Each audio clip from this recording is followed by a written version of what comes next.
Lyon Pôle Bourse, faire grandir les entreprises grâce à la cotation, animer le club des sociétés cotées et développer un écosystème boursier dynamique.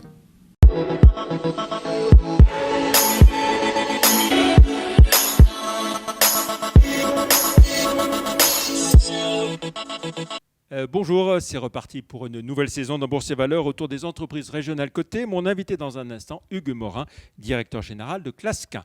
Et on se retrouve début septembre, comme on s'était quitté fin juillet, avec un marché boursier toujours aussi bien orienté. Le CAC 40 aussi entre 6600 et 6700 points, voisin de ses plus hauts historiques. Et l'indice régional LPB 40 surperforme également.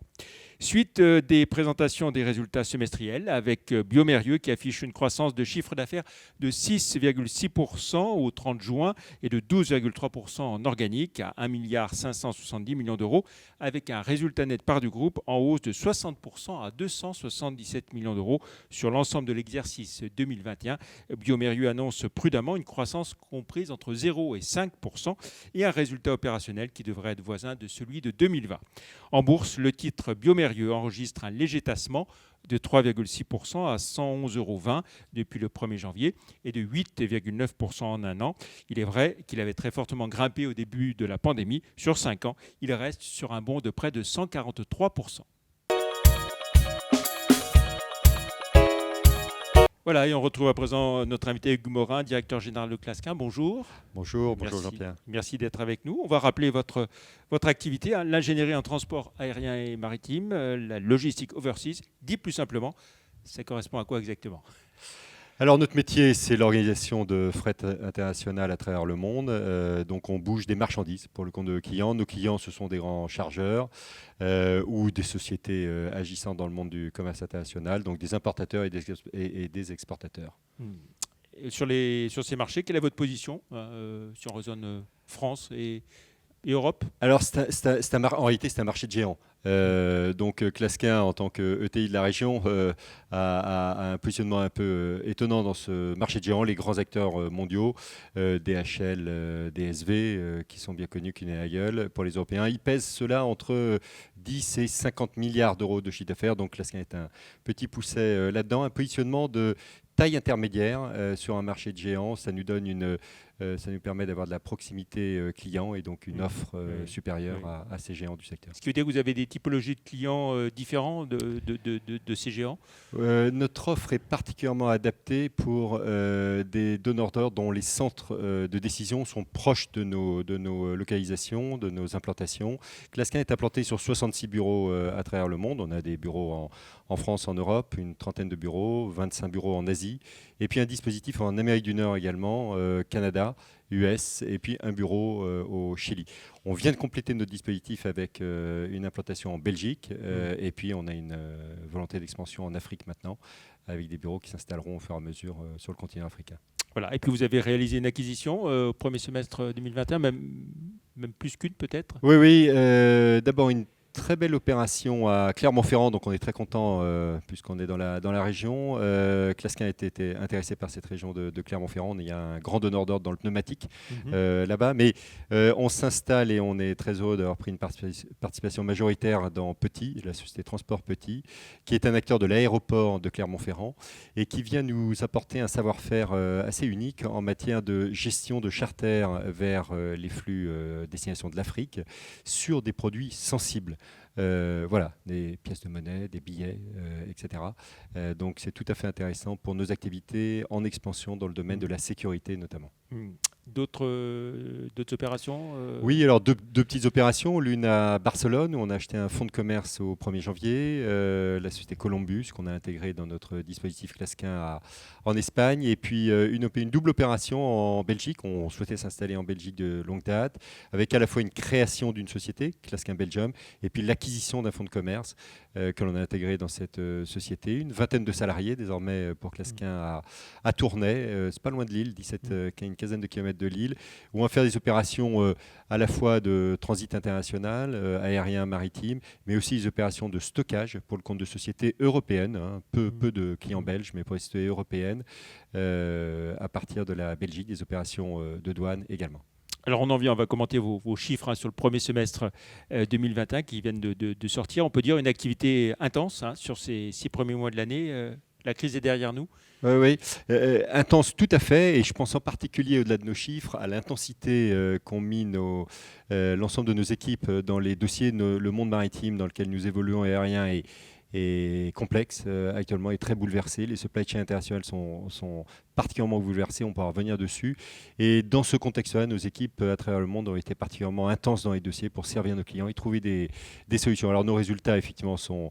la croissance a été spectaculaire, un effet de rebond bien évidemment, donc avec un effet de base favorable, mais aussi des volumes en forte croissance, 28% de croissance au premier semestre pour Clasquin sur les volumes maritimes, donc une forte reprise, et puis également notre offre qui s'est élargie, qui a sans doute séduit tout un tas de clients autour des offres de PO Management, d'offres digitales, et qui nous permettent de croître. Alors on le rappelle, dans votre secteur, on ne prend pas tellement en compte le chiffre d'affaires, mais beaucoup plus le nombre d'opérations traitées. Et là, la progression, elle est quoi, de plus de 40%. Oui, 43%. alors sur le premier semestre, effectivement, au deuxième trimestre, elle a été particulièrement forte, autour de 40%. Mais sur le semestre lui-même, 25% de croissance du nombre de transactions, d'opérations réalisées. Donc c'est une forte croissance. Les volumes ont été en croissance supérieure, de l'ordre de 28%. Et puis la marge brute, elle, s'envole effectivement autour de 45%, liée au renforcement de notre offre, d'un mix produit qui est favorable. Et puis également ces opérations d'acquisition qui sont venues renforcer la croissance de Clasquin. Et ça vaut toute zone géographique confondue?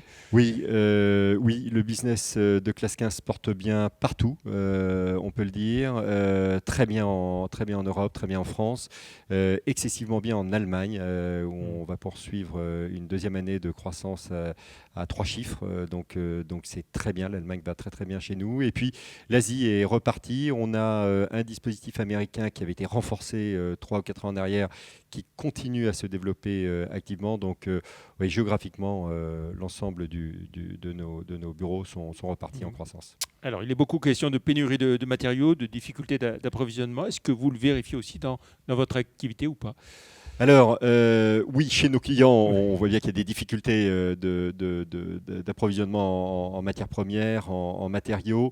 Je crois que l'explication assez simple pour tout le monde, c'est que le taux de couverture entre les ventes et les stocks, les taux de couverture sont très bas, à un niveau, dans les plus bas niveaux. Donc, on est effectivement fortement impliqué dans ces activités-là, puisque les marchandises qui transitent à travers le monde doivent arriver plus vite, plus rapidement, et qu'aujourd'hui, c'est difficile. Notre activité également subit des problèmes de pénurique, avec des enjeux sur l'offre de transport, l'offre maritime, l'offre aérienne qui a été fortement perturbée par le Covid et qui continue à l'être aujourd'hui.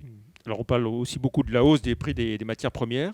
Est-ce que vous facturez plus cher vos prestations si la valeur des marchandises est plus élevée? Alors non, nos prestations ne sont pas plus chères liées aux valeurs des marchandises. En revanche, je dois le dire, nos clients chargeurs payent plus cher leurs acheminements de transports internationaux maintenant depuis environ 12 mois. Et ce phénomène-là s'est accéléré, en particulier en maritime, où les prix ont connu une forte augmentation. Les prix ont été multipliés par 5-6 pour les importations depuis la Chine, par exemple, sur l'Europe. Comment se profile et se présente la fin de l'année? Bonne, excellente. Les derniers quadrimestres? Excellente, très bon premier semestre, et on prévoit une activité qui continuera à être soutenue. La demande est forte, les affaires à travers le monde sont reparties, le continent américain boom, et l'Europe est repartie également. Donc beaucoup de demandes, et je veux dire qu'actuellement nos difficultés sont plutôt liées à la situation pénurique en matière de capacité de transport qui sont insuffisantes pour répondre aux problématiques de demande de nos clients. Très bien. Eh bien, pour finir, Hugues Morin va jeter un œil à votre parcours en bourse. À présent, au moment où on enregistre cette émission, vous cotez autour de 61 €.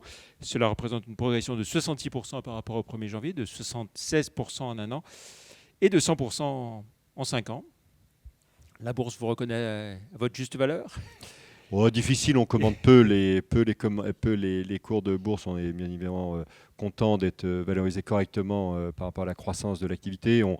on voit qu'effectivement, sur le long terme, les performances économiques et les performances boursières se réunissent. Donc, la Bourse doit avoir raison. Très bien. Merci beaucoup, Hugues Morin, d'avoir été notre invité dans Bourse et Valeurs. Plus d'informations sur Clasquin sur les sites live.euronext.com et zonebourse.com. Merci. Bonne reprise et excellent week-end. À la semaine prochaine. Au revoir. Merci, au revoir.